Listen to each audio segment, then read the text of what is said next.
कुछ चीजें दलगत राजनीति से ऊपर होती हैं और महिलाओं का सशक्तिकरण और भागीदारी मुझे लगा था उसमें से एक है। मैं आज इस देश की एक महिला होने के नाते बोलना चाहती हूं, एक वो महिला जो नौकरी करती थी और फिर लगा कि सार्वजनिक जीवन में बदलाव का सबसे सशक्त माध्यम है राजनीति से जुड़ जाना। ऐसा इस देश की बहुत सारी महिलाओं को लगता है। एक आधी आबादी है जिसको यह लगता है कि उनका प्रतिनिधित्व होना चाहिए, उनको आरक्षण मिलना चाहिए। तो जब मोदी सरकार ने विमेंस रिजर्वेशन बिल की, महिला आरक्षण की बात की, तो हम प्रफुल्लित हो उठे। हमें लगा चलो जो काम हमने शुरू किया था, जिसकी ओरिजिनल शिल्पकार यूपीए की सरकार श्रीमती सोनिया गांधी थी, हमने राज्यसभा में बिल पारित कराया था, अब वो क्रियान्वित होगा। लेकिन अब पता चला कि मोदी जी की नीति और नियत दोनों में खोट है। आज भी महिला आरक्षण पर किंतु परंतु अपितु से पूरा बिल भरा पड़ा है।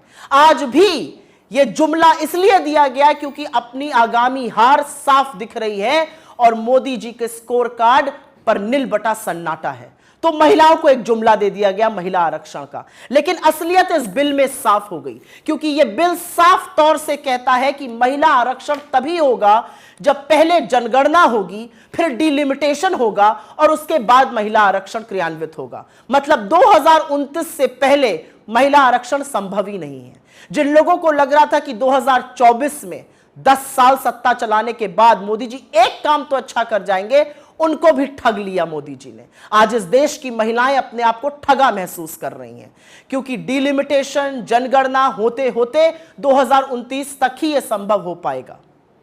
यह जो बिल था, हमारा लाया हुआ बिल, राज्यसभा में 9 मार्च 2010 को पारित हुआ था।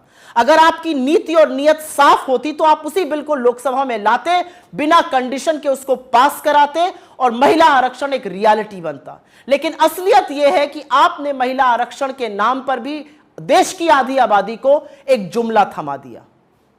बहुत कुछ कहने से ज्यादा एक ही चीज कहना चाहती हूं आज। अगर आपकी नीति साफ है तो आपको फिर से जाकर वही काम करना चाहिए जो हमने किया था। किंतु परंतु अपितु हटाइए, महिलाओं के सशक्तिकरण की बात कीजिए। जो दूरदर्शिता राजीव गांधी जी ने दिखाई, आज उसका परिणाम है कि 30 लाख से ज्यादा निर्वाचित लोकल बॉडी इलेक्शंस में 10 लाख से ऊपर महिलाएं हैं। जो दूरदर्शिता और दृढ़ निश्चय सोनिया जी ने और मनमोहन सिंह जी ने दिखाया था, वो एक बार अगर आप दिखाते तो 2024 के चुनावों में महिलाओं की 1/3 भागीदारी होती।